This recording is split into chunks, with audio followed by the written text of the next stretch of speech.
All right, we are back on a beautiful Monday here in the Bay Area with the one and only Brian Johansson, Sandlot 408 on Twitter. Yep. Second time on the pod. Welcome back to the pod, man. The greatest of all podcasts, GOAP, baby. Wait, 2 times already? I think at least 3 times. I think you've already been on twice. Yeah. This is your third time. Yeah. That dude. That's right, because I had you on solo, and then I had you on with the Last Dive Bar crew last year too. That's right. That's right. And it looked like you did some remodeling or something. You're all fancy. No, I'm at my mom's house, dude. Yeah. Hey, I'm in my son's playroom. So yeah, classic blogger at his mom's house. Classic. Dude, so what's going on? I want to jump in. I mean, I was actually looking. It's been about a year since you guys started Last Dive Bar, which is wild to me. It seems like you guys been around. I mean, I guess in A's years, just like dog years, everything seems longer, but I feel like you guys been around for like 3 seasons now. It's crazy. It's only your second season in 1 year. I mean, yeah. Congrats on all the success, man. Yeah. Dude, yeah, actually, thank you. And it's been since 2019 is when we started, but it was under WTFBrian.com as a joke. Yeah. And then and it was a year since we, relaunched under that, the new name, Baseball's Last Dive Bar. And then it's been about a calendar year since then. And so it seems like it's been 10 years. Yeah. Yeah. So make sure, so you can follow Brian on Twitter at Sandlot408. Great follow. And then you can follow his company at Last Dive Bar. Hilarious Twitter account as well. I'm assuming you're behind that as well. You and Paul are kind of switching that up or something, or what? Yeah. Yeah, I do everything obviously in Sandlot 408, and then I do all of our social media for Last Dive Bar. So if you're DMing or you're responding, if it's from the Last Dive Bar account, that's me. Fred, our intern, he's a whole different story. So we got an intern named Fred. We got no control over that dude. I was gonna say Fred looks like I was like, is this guy a rogue agent? No, I mean that's good marketing. That's good marketing is what it is. We know Fred very well, but we just don't know what Fred's gonna say. And so, but yeah, so you see the official Last Dive Bar account, that's me. And if there's anything misspelled, then that's probably Fred. Yeah, so I want to get to this fun weekend series, but I want to talk more about Last Dive Bar. I mean, I know you guys started those bingo nights in the tree house. I saw you got Amelia Schimmel out there. Amelia's awesome. She's the best. Can you just tell fans, so like what nights are those happening? How did that all start? Like whose idea was that? And who does it benefit, Yeah, actually it was so Parker Preston, she works with the Oakland Athletics. And they work with the community fund and community engagement and PR and all that. She works under Catherine Akers. So they asked if we wanted to be involved in this new thing that they were going to start doing on Friday nights. Yeah. And she didn't even explain what it was. We just said yes. You're like, okay, yeah. Yeah. It's happy hour at the Treehouse, and basically what it is it's discounted drinks. You get in early and you get to actually watch A's BP batting practice.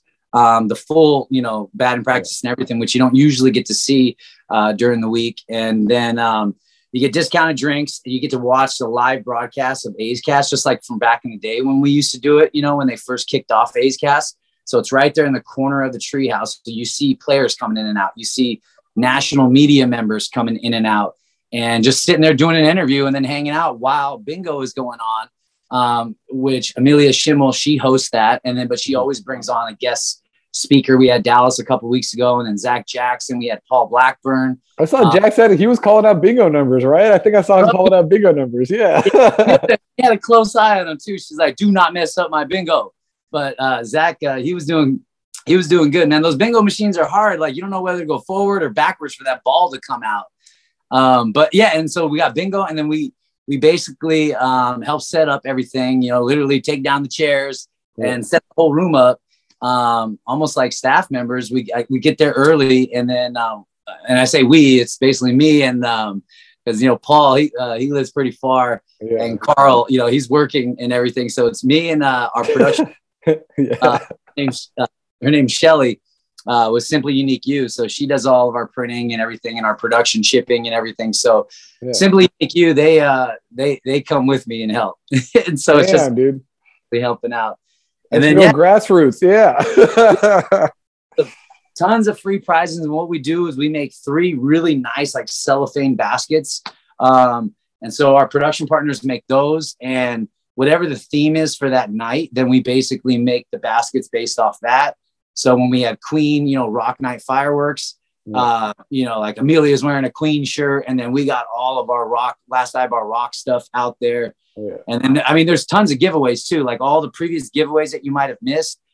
We have all those prizes. There's a lot of little small knickknack stuff, really cool stuff like keychains, sunglasses, pins that we provide and everything. So there's a lot of cool free prizes. And then what else do they have? They had the discounted drinks. They got pool up there. I mean, if you've been in the treehouse, you know what the environment's like. So it's pretty dope. And literally, you do not know who you're going to see. Like, I just ran into Eno Saris, and he slapped. I gave him a Stompervana tee. You know what I mean? It was crazy, dude. He's cool, man. He writes for The Athletic. He writes like some of the coolest stuff you're ever gonna read, dude. Yeah, you're literally chopping it up with Paul Blackburn fresh off of his All-Star appearance. You know what I mean? And so you literally don't know who's gonna be there. So the next one's 9/9. It happens at 4:30 every Friday home game. There's only 2 left. So the one on 9/9 is gonna be a big one. That's Latin Heritage Night. Yeah. So that one's gonna be. I mean, I heard mariachis. I heard it's gonna be hella fun. Yeah. Details, but I heard it's gonna be pretty epic. And so so we'll have all the Latin Heritage, the undervisor that they're using for the hat. We digitized it, and then we made shirts of it. But we're basically using that pattern to make gift baskets for that event. So it'll be exclusive, like, for that event. So it'll have all the Latin Heritage theme on that yellow and green kind of like geometric pattern or whatever. Yeah, it's pretty cool, man. Yeah, that's cool. I like that. Yeah. So the undervisors to all the hats they've been giving out on the Heritage Nights, they're pretty nice, dude. The threading's real good. I mean, I'm a hat guy, so I love it. Dude, so, I just feel like vibes are high right now. Like, I know they just split the series against the Yankees, but it seems like so much more than that. It seems like they won that thing, so especially like winning those 2 games like the way that they did, this weekend. You get 2-4 from the Yankees, and you got to see a home run from Aaron Judge. Like, you can hate on me all you want, but I'm rooting for him to break that record in a Yankee uniform. I want to see him break 61 for sure. Yeah, absolutely. Yeah. I want to see him do that. So if it happens this year, at least I was at the game where he hit that 3-run shot. And we only lost the game 3-2. Yeah. It was actually a really tight game, and so one swing won the game for them. And so literally we could have took 3 or 4 from the Yankees. I mean, it was pretty crazy. The atmosphere was like nuts. Yankee fans were, being Yankee fans. And so it was it was crazy, man. But dude, I love those series. It just seems like old school. It's like, man, this is how the Coliseum used to be, dude. Like, this is like, it's like those vibes, like, especially like when the streak team was there. It's like, this is kind of the same feeling, Dude, and if you're going to win 2 out of those 4 games, those are the games you wanted to win. You wanted to win the one for the Nickelodeon night, and you wanted to win the one for the 20-year anniversary, where you're going to have the most amount of fans, the most amount of engagement from the fans. So the A's and the players especially like to put on, on those big nights. And the fact that they took both of those games, like, that's huge. Yeah. I've been every Friday, and I've only seen them win once on a Friday. Fireworks and drone shows are just way better when you got a W sitting on your back versus an L. You know what I mean? Yeah, for me, Saturday was the funnest game of the year for me, for sure. Saturday was so cool, dude. And I was like with some close friends, and like their kid was there too, so it was like kind of just fun vibes. And there was like 36,000 people there, but like, it just, like, I don't know, I can't believe all our first of all pitched a 1-hitter for 8 innings. That's just wild to me. I don't know, everything about it. Votes homer was like the moment of the year, and then Lou Trevino was on the mound. Like, everything about that night was bro. Yeah. If Stephen Vogt, all he needed was the Yankees to turn into Babe Ruth. I mean, that's it. Vogt's been spraying the ball around this series, dude. It's been pretty nice. It's been really good baseball for this Yankee series. Really good baseball. Like, they look good. The pitching was sick. I think they only gave up like a handful of hits over the last 2 games combined. Like, they won 4-1 on Sunday, but and then of course they had that whole streak celebration before the game. So it was like there was so much. Miggy threw out the first pitch, all that stuff. Like, there was so much stuff going on. Like, it was cool. And that celebration, man, that was something that was really, really, really special. Like, that celebration, like, they went all out. And from the moment you got there at like 9 something in the morning until after the game, I mean, it was like flawlessly executed. Like it was, man, it was perfect. It was perfect execution. Like big shout out to like Melissa Guzman with the A's and Parker Preston, you know, for some of the in stadium stuff. But like they literally had a police escort for the street team. Like I put it out there because I was on the road driving to the game early, right? And so because we had the whole Q&A thing beforehand, and so did you do that? Did you take part in the Q&A before or what? So we not in the Q&A. So we sat over with like Melissa Guzman. I was sitting actually right in front of Mrs. Peterson. I was sitting right in front of her, right, Rick Peterson's wife. And so we were, you know, chopping it up a little bit. And then to my right is Melissa Guzman. Right in front of me is Dave Cavill. And then sitting on the step in front of me is Dave Renetti. So I was just like, you're surrounded by royalty, dude. Yeah. As a fan of the team, you know, I'm a fan. Obviously, I'm a fan, but like that was like ridiculous for me. And then literally 3 feet from me is Scott Hatterberg, and like, but like driving to the game, seeing that they had a police escort, like, bro, like that's crazy. They had a police escort, and then just the entire ceremony was like the Q&A was like super emotional. You can tell that team is different than a lot of teams that have been together. Like you would have thought they won a couple World Series. Like they're like that 72, 73, 74 team. Yeah. That's how tight these guys were. They had so many stories, and they got in the feels, and they got into the emotions, and there was a lot of people crying, you know? And so it was a beautiful Q&A and kind of like a celebration of them and what they accomplished. And then to follow it up with like the red carpet thing, and then having a lot of the drummers from left and right field on the field, like, and then dropping that banner again. I mean, it was just like, it was crazy. And then we got asked to do some private gifts for the team. And that was provided to them before the ceremony. Like, you know, I can't say where, but it was given to them privately. And so it was cool as they would walk by and saw the banner hanging up. They were sitting there shouting out, thank you for the t-shirt and the items that we custom made for all the, it was, I think 36 people we sent that out to. Damn, dude. That's sick, man. Yeah. And they literally came to my job to pick them up. Like, I'm like, look, I'm at work. So if you want, like, yeah, we can make this happen, but you need to come to my work. So literally the A's executives came to my work on Friday at like 9:30 in the morning and just boom, picked them up. Damn. Well, you were telling me, so you work at Tesla, right? And you were saying, I saw Hal send out a tweet. He's like, yo, I saw the A's gave Tesla, or like, you know, they sold, you know, he said 30,000, but you said it's 50,000 tickets this weekend that Tesla got? They were vouchers, so you had to claim them. Okay. Maybe, yeah, but the number itself was 50,000 tickets. So they were basically saying we have 50,000 tickets, whether you have basically we lost you, bro. No. There you are. We're good.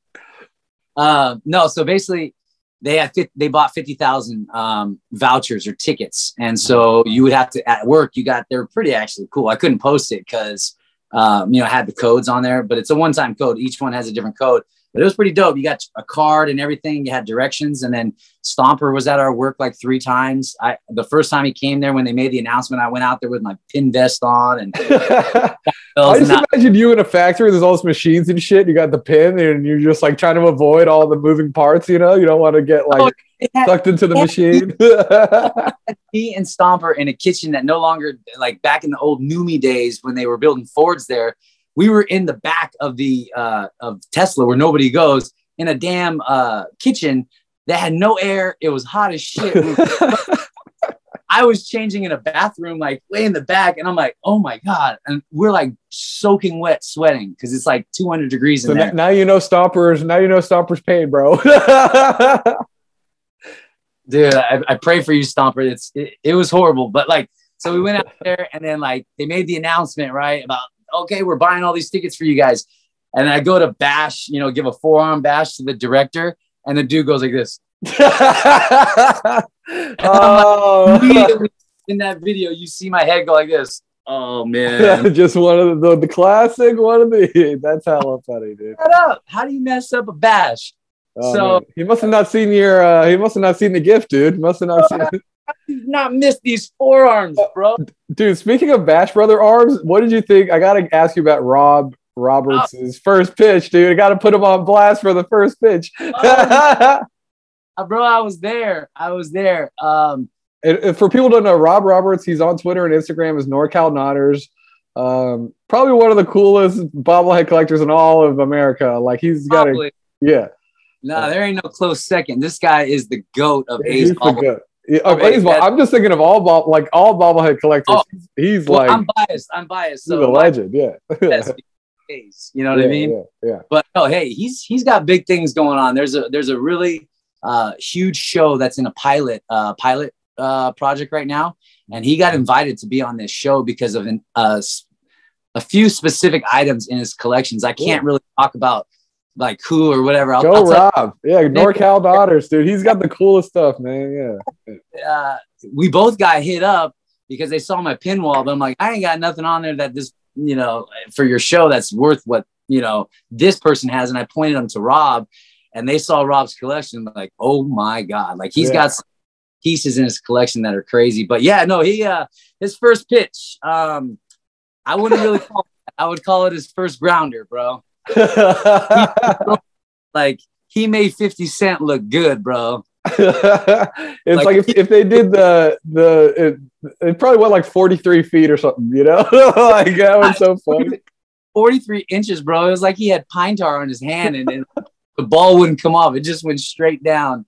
I felt bad. I felt bad, but also it's like, who cares? But it's also like, man, I wish he just for himself he had a better okay, talk, This was a whole story, dude. Like it was like the morning.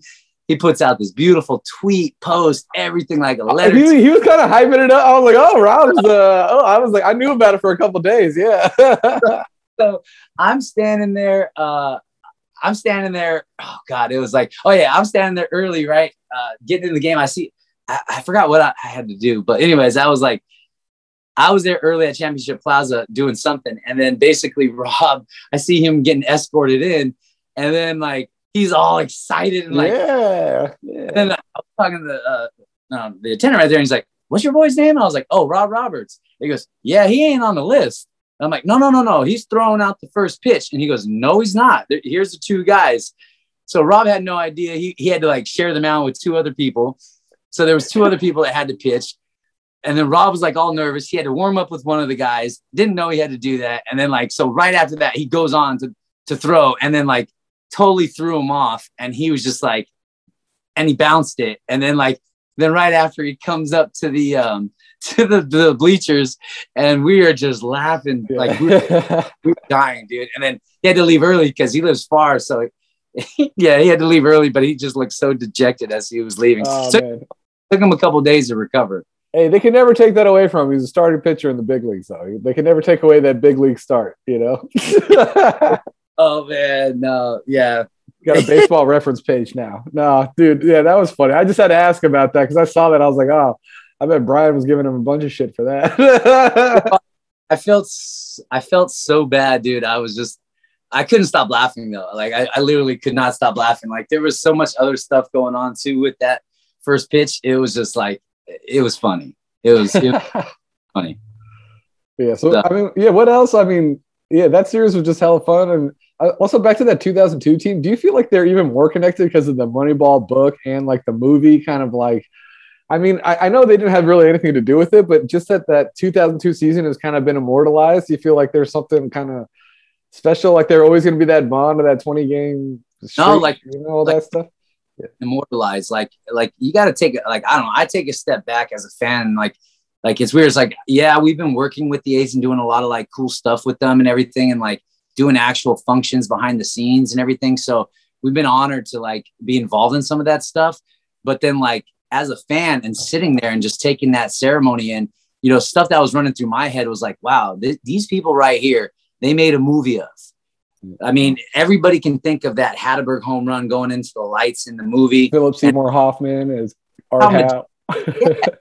Yeah, how majestic that was. But I mean, it's iconic. It's baseball. Yeah. It's baseball like history that will never, ever, ever go away. 50 years from now, Moneyball's still going to be one of the greatest baseball movies and people that don't even know The Coliseum will be in that thing forever, dude.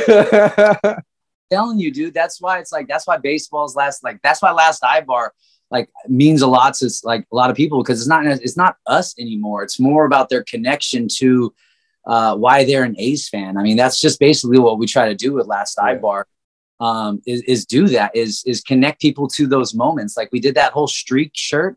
I was like, man, we should do a streak shirt, something to do. And then like Carl's like, dude, I can do that. I'm like, is there any way, you know, we were talking about how we can just do the entire call. So that 20 game, that graphic, Ace Fan by Design, is Bill King's actual call of that Hatterberg home run.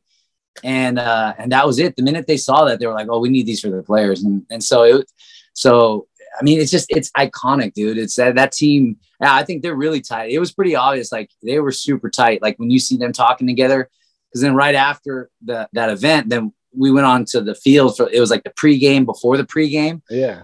So randomly, because of my work, I was one of 25 people that were allowed to go to that.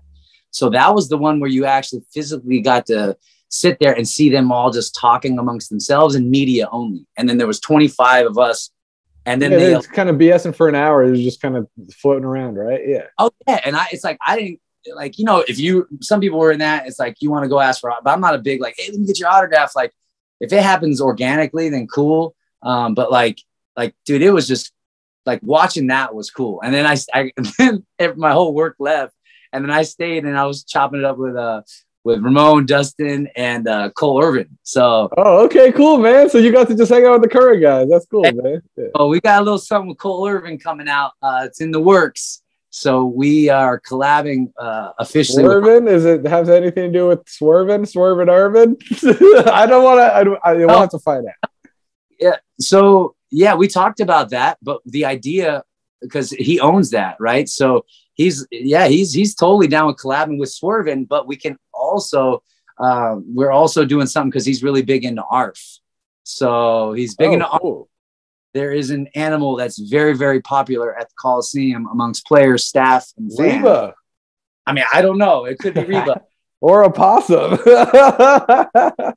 So our options are now getting limited, but we're going to be doing something around one of the options that you said. And then proceeds will go to ARF. And so we just talked about it. So we got to get the approval from Reba. But we need Clay Wood's help for that. So we'll talk to Clay, and once we get the green light, we're going to get to work on that. And then we're going to do a really dope Reba design. I know a lot of people asking, and then the players are all going to love it. So we'll hook all the players up, and then all the proceeds will go, and it'll benefit specifically in the East Bay, the one that you see Cole going to and donating his time and money and supplies to. So like that. And of course, there's going to be a pin with it. Well, dude, how much do you guys think you guys have raised, over the years? Or can you put a number on it right now? Probably 6 figures. Is you guys close to 6 figures at this point, or what? I mean, so when we actually we became official partners with A's Cast, right? So we're sponsors of A's Cast. So you'll hear the commercials and Ken Korak and stuff like that. And we do a lot of stuff with A's Cast. The A's Cast friend of the program. We made those shirts as gifts to them since we have a contract with them and stuff. And hopefully we'll be able to sell those because those are pretty dope. But I know when that started, we had to provide all our documentation over to them and everything like that. And I just included all the money that we donated. And it's because it was funny because they were like, hey, Last Ibar hasn't donated anything. And we're like, and I started laughing because I knew they were going to come back with that. And so I gave them my name and also Paul's name. I said, look under these 2 names. They're like, oh, okay, we're all good. Yes. So have been under our company, but through either my name or Paul's name as the business. So once they looked that up, then it was cool. So at that time, it was, I want to say it was close to 60, 70 grand. Oh, damn, dude. And that doesn't include the money we've raised with like, NorCal Nodders, 510 Bobbles, Stash and Bash. That doesn't include like that money and the events, the special events that we do, like CapCon. We did that event. We did an event at Eastridge Mall with Terry Steinbach. So that doesn't include that money. So it's got to be somewhere around 80, maybe. Damn, 80. That's wild, man. That's awesome. Yeah. That's literally just 3 dudes and then our local print shop. And that's everybody that's behind Last Dive Bar. That's amazing, man. And the content that we make, you know, we get contributors like Q, you know, on, you know, so we get contributors like that. And then, so we get people that will help us out a lot with that, but really it's the content, like people wearing the shirt. We literally walk up to them at a game and we're like, yo, dude, thank you for supporting. Here's a pin. You want to get a picture? Do you mind if we post it and all that? And then we get the buy off right there. And we just love posting the content because, I mean, it's just basically, how do you say it? It just enhances, like, you know, they're the fanhood of being just an A's fan. And that's all we do. And like I said, we all work full time. Most people all know that. So a lot of people don't know that and they think this is our job. And so we get a lot of interesting emails, I'll say. Yeah. Yeah, you gotta be more professional. Come on, bro. No. Yeah, we're very professional. And then when we're not, blame it on Fred. Yeah, it's Fred the intern's fault, dude. But it's kind of cool, man. I think it's awesome that you, like you and Will and Hal, you know, guys like those are kind of becoming part of the canon of the Coliseum history, man. I think it's awesome, you know? So I think it's really, really cool. Dude, it's kind of nuts. I mean, we don't even think of it that way, but it was like the other day, a kid came up to me and he was shaking. And so I thought there was something physically wrong with him, but he was just nervous. He was nervous to meet like me. And I was like, you're also like 6'5", dude. Every time I see you, I'm like, damn, this guy is huge.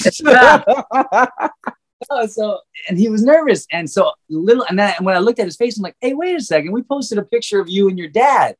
And we posted a really nice picture that Paul got. So they allow us to go in there and take pictures because they know we're not going to take pictures of stuff we shouldn't be.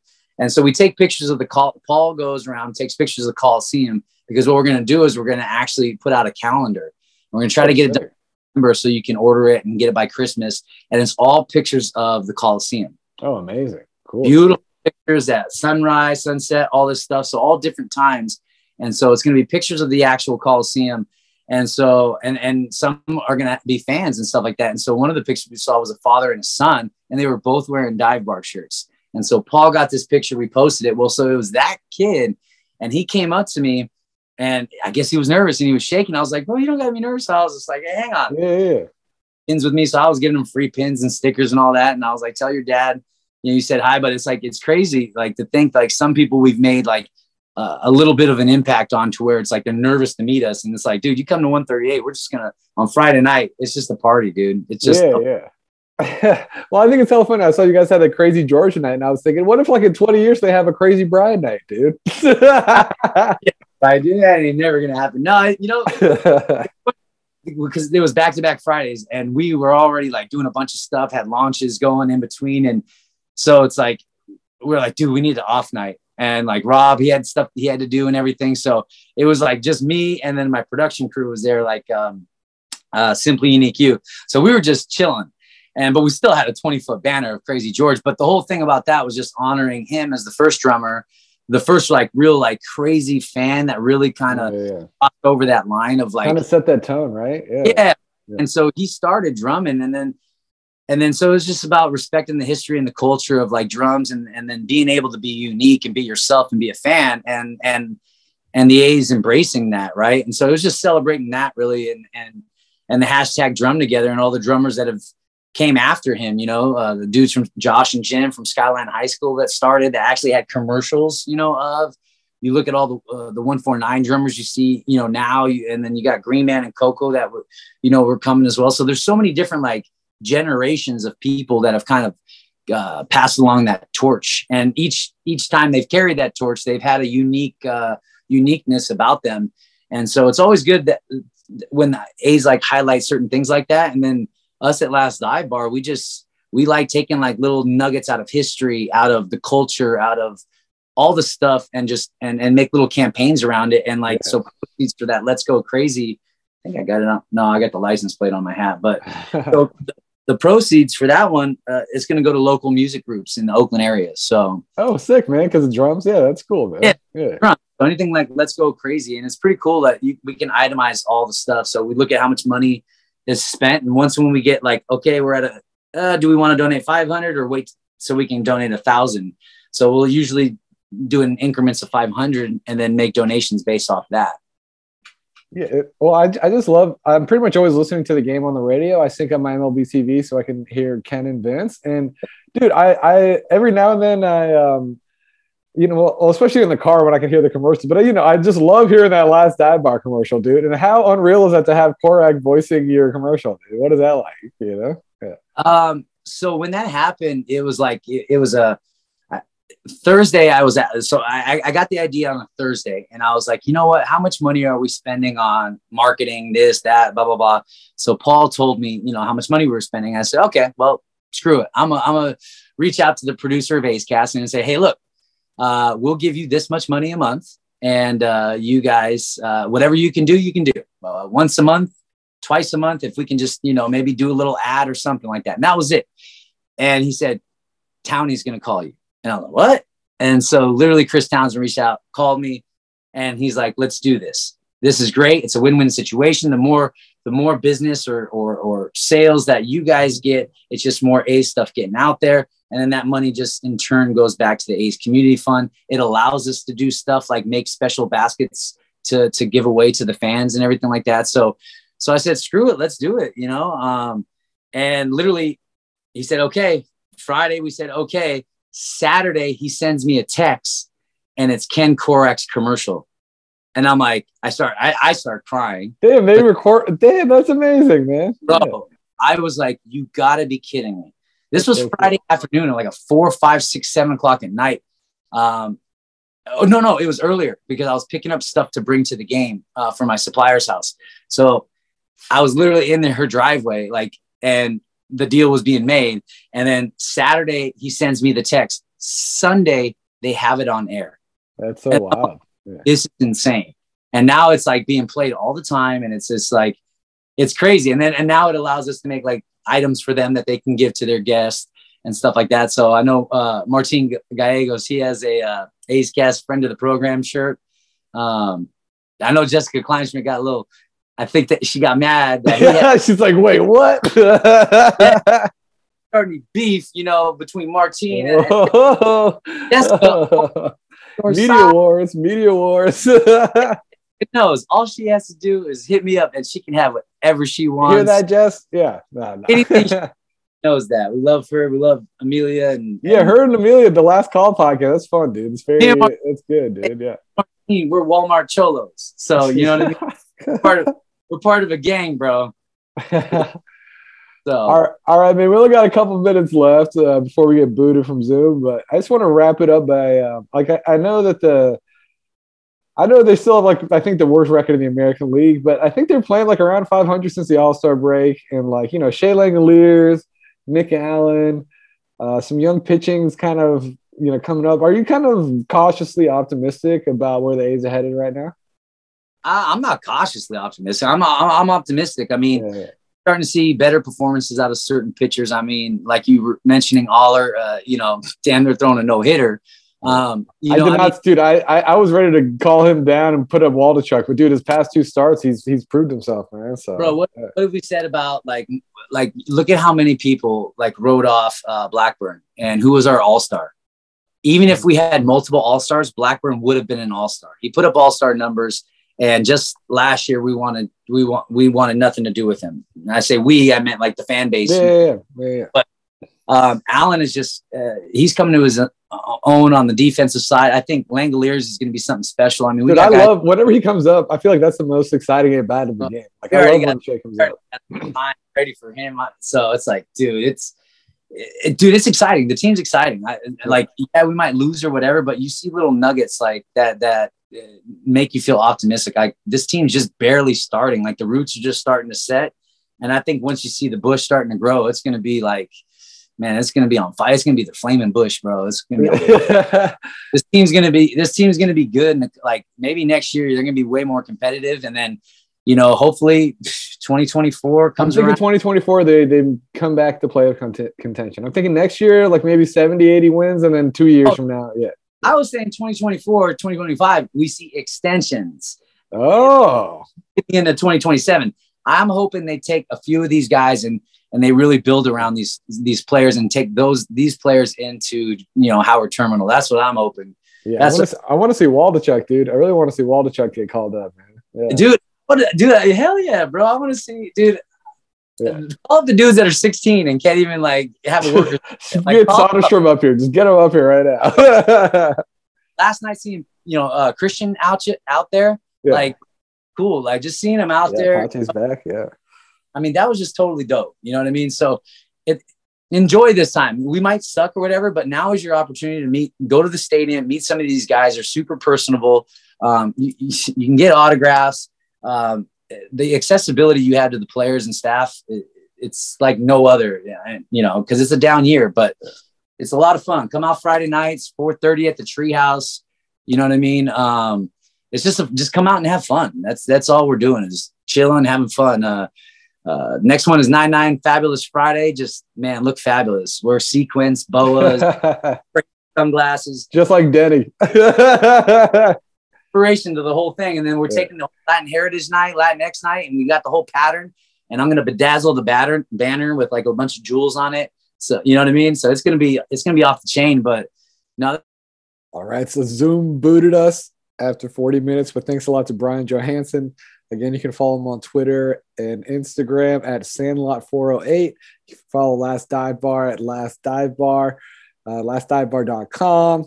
And yeah, they do a lot of great stuff, hella funny. And they also, when it comes down to it, they really just help out the A's community. So thanks a lot to Brian. I'm your host, Alex Espinoza. Thanks for listening to the Greatest of All podcast at GUAP. Make sure to follow us on Twitter and Instagram and YouTube at Ricky Blog. All right, only a few more weeks left in the season, but still fun times to watch the A's. All right, take care.